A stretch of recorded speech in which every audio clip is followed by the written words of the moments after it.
Assalamualaikum warahmatullahi wabarakatuh.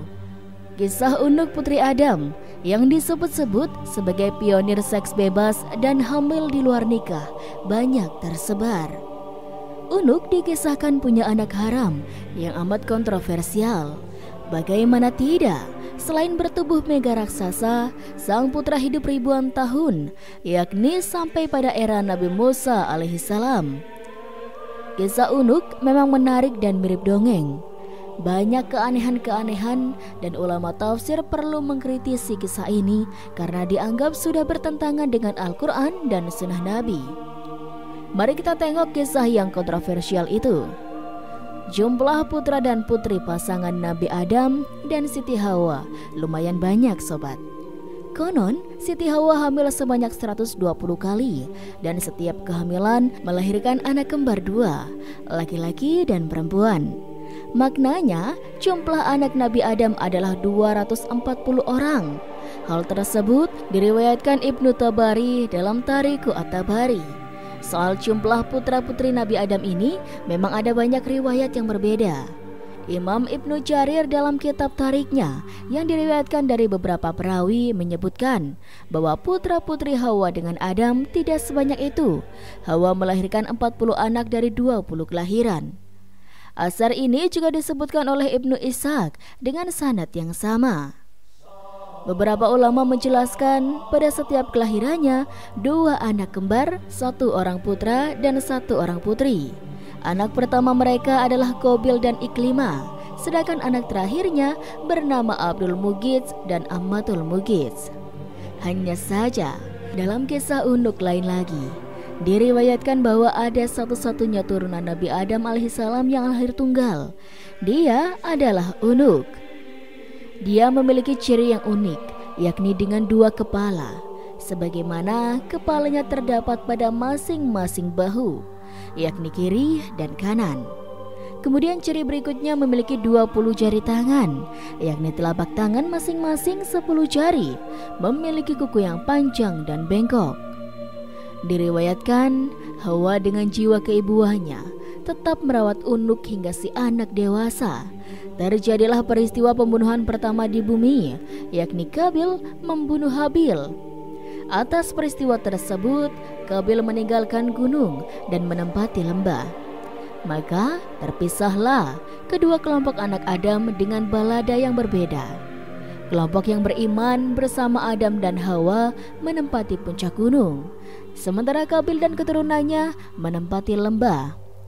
Hawa memperlakukan anaknya sama, merawatnya agar menjadi manusia beriman dan bertakwa kepada Allah Subhanahu wa Ta'ala. Itu menjadi ciri keturunan yang mendiami puncak, sementara yang senang melanggar perintah Allah Subhanahu wa Ta'ala menempati lembah. Saat berangkat dewasa, Unuk bergabung dengan Qabil. Ini terjadi setelah Nabi Adam alaihissalam wafat. Beberapa sejarawan menyebutkan bahwa sebelum meninggal dunia, Adam merasakan hidup bersama anak, cucu, cicit, dan seterusnya hingga berjumlah 40.000 orang. Nah, ketika Nabi Adam wafat, seluruh keturunan Adam menangis selama 7 hari 7 malam karena duka. Melihat hal tersebut, maka setan menggoda mereka. Setan merayu anak-anak Adam yang ada di lembah, sebab perangai anak Adam di lembah tersebut mudah tergoda oleh setan. Iblis menawarkan untuk menghibur mereka dengan musik. Maka dari sinilah bermula musik berupa seruling, dan suara seruling tersebut terdengar sangat jauh hingga ke puncak. Mereka yang sedang berduka tiba-tiba heran dengan suara yang aneh tersebut, mendayu-dayu dan sesekali dengan suara yang menyayat jiwa mereka. Mereka yang ada di gunung terperanjat, namun mereka tetap bisa mengontrol diri kecuali Unuk binti Adam. Dengan hati bergejolak, ia meninggalkan puncak dan menuju lembah bergabung bersama Qabil dan saudaranya yang lain, menikmati musik dan tarian. Di lembah, Unuk berjumpa dengan banyak lelaki, dan Unuk pun kecanduan seks bebas. Banyak lelaki menggaulinya. Setiap bertemu laki-laki, dia melakukan hubungan intim. Tanpa dia sadari, dia pun hamil, tanpa tahu siapa ayah dari anak yang ia kandung. Sejatinya, Unuk tidaklah cantik, bahkan bisa dibilang buruk rupa, sehingga mustahil ada lelaki suka padanya.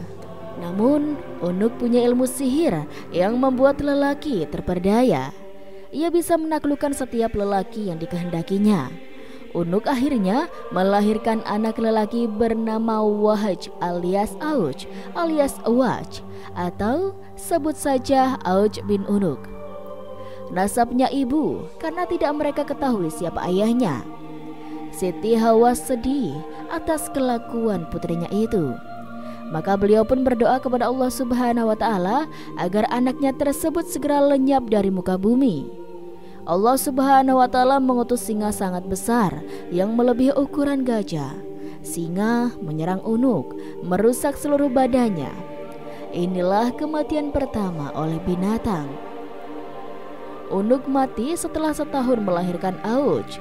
Selanjutnya, Auj tumbuh menjadi orang yang sangat besar tubuhnya, tingginya mencapai 600 siku orang dahulu, yaitu sama dengan 1,5 siku orang sekarang, dan lebarnya seukuran itu.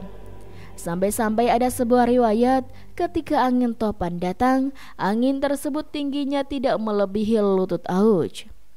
Apalagi dia duduk di atas gunung, tangannya dia ulurkan ke laut untuk mengambil ikan dan kemudian memanggangnya di matahari. Dan apabila dia marah kepada sebuah penduduk kampung, dia mengencingi mereka sehingga mereka tenggelam dalam air kencingnya. Menurut sebuah riwayat, Auj menguasai sebuah penduduk kampung. Diriwayatkan pula bahwa Auj bin Unuk hidup berumur 4.500 tahun. Dia masih hidup hingga zaman Nabi Musa alaihissalam. Diriwayatkan pada era Nabi Nuh, Auj bin Unuk berjasa membantu sang Nabi mengangkut kayu-kayu besar untuk membuat kapal. Dikisahkan Allah Subhanahu wa Ta'ala memerintahkan Nabi Nuh alaihissalam pergi ke Kufah untuk mengangkut pohon saj. Akan tetapi Nabi Nuh bingung bagaimana cara mengangkutnya. Maka Allah Subhanahu wa Ta'ala memberikan wahyu kepadanya bahwa Auj bin Unuk bisa memikulnya. Setelah Allah memberi wahyu kepada Nabi Nuh bahwa yang mampu memikul kayu itu adalah Auj dari Kufah ke tanah Hira, suatu perkampungan dekat dengan Baghdad, maka Nabi Nuh alaihissalam pun mendatangi Auj dan memintanya memikulkan kayu tersebut untuknya. Auj berkata, "Aku tidak akan memikulnya kecuali engkau mengenyangkanku dengan roti." Nah, kebetulan pada waktu itu Nabi Nuh membawa 3 roti dari kacang. Dia memberikan selembar roti itu kepada Auj dan berkata, "Makanlah roti itu." Melihat itu, Auj pun tertawa dan berkata, "Seandainya roti ini sebesar gunung itu, ia tidak akan membuatku kenyang. Apalagi roti ini hanya selembar." Mendengar ucapan Auj bin Unuk, Nabi Nuh memotong selembar roti itu dan memberikan kepadanya dan berkata, "Bacalah Bismillahirrahmanirrahim, kemudian makan potongan roti ini." Auj pun memakannya dan kemudian dia diberi lembaran roti yang kedua. Lembaran roti yang kedua baru setengah, Auj telah kenyang dan tidak sanggup memakan apapun. Setelah memakan roti itu, Auj membawa semua kayu tersebut dari Kufah menuju Hira dalam sekali pemberangkatan. Tatkala Nabi Nuh alaihissalam merampungkan membuat bahtera dan banjir mulai datang, Auj memohon kepada Nabi Nuh agar ia diberi tempat dalam bahtera tersebut. Akan tetapi Nabi Nuh menolak keinginannya. Saat banjir melanda seluruh dunia, tinggi air tidak mencapai lutut Auj bin Unuk. Auj pun hidup hingga masa Nabi Musa alaihissalam. Auj membenci Musa dan ia ingin membunuhnya. Ia menghampiri tentara Musa untuk mengetahui jumlah mereka. Dia mendapatkan mereka hanya kumpulan orang dalam 1 farsak. Lalu dia pergi ke sebuah gunung dan kemudian mencabut gunung itu dari bumi. Gunung itu dibawanya di atas kepalanya dan datang untuk menimpakan ke tentara Nabi Musa. Pada saat itu Allah mengutus burung hudhud yang paruhnya diciptakan dari besi. Burung hudhud itu turun di atas batu tersebut dan mulailah mematukinya hingga membuatnya berlubang. Lalu ia turun ke pundak Auj dan kemudian masuk ke dalam mantelnya hingga Auj tidak bisa bergerak. Ketika Nabi Musa melihat itu, dia menghampirinya dan memukulnya dengan tongkatnya yang panjangnya 10 siku sampai melompat ke udara setinggi 10 siku. Tingginya Nabi Musa alaihissalam adalah 10 siku, jadi pukulannya ke betis Auj pun tidak sampai. Akan tetapi, setelah Nabi Musa memukulnya, Auj tersungkur dan kemudian meninggal, serta terlempar ke lapangan kosong seperti gunung yang besar. Diriwayatkan bahwa di negeri Tatar atau Tartares ada sungai yang bernama Atai. Di sana terdapat jembatan lengkungan yang besar. Konon jembatan tersebut berasal dari tulang Auj bin Unuk yang merupakan salah satu dari keajaiban dunia. Syekh Hamid Ahmad At-Tahir Al-Basyuni dalam bukunya berjudul Sahih Qasasil Quran dan diterjemahkan menjadi kisah-kisah dalam Al-Quran oleh Muhyiddin Masrida dan Muhammad Khalid As-Sarir menyebutkan Auj bin Unuk termasuk kisah dusta. Auj bin Unuk sebagaimana disebutkan dalam riwayat adalah orang kafir yang suka membangkang, sombong dan jahat. Setelah itu, pada banjir di era Nabi Nuh, Allah tidak membinasakannya, sekalipun dia dikenal membangkang, kafir, sombong, jahat, dan anak bezina. Itu aneh. Secara akal, Syekh Hamid Ahmad At-Tahir mengatakan, bagaimana mungkin Allah membinasakan anak Nuh karena kekufurannya dan ayahnya adalah seorang nabi dan pemimpin orang beriman, sedangkan Allah tidak membinasakan Auj bin Unuk, padahal dia lebih zalim dan melampaui batas dari apa yang mereka sebutkan.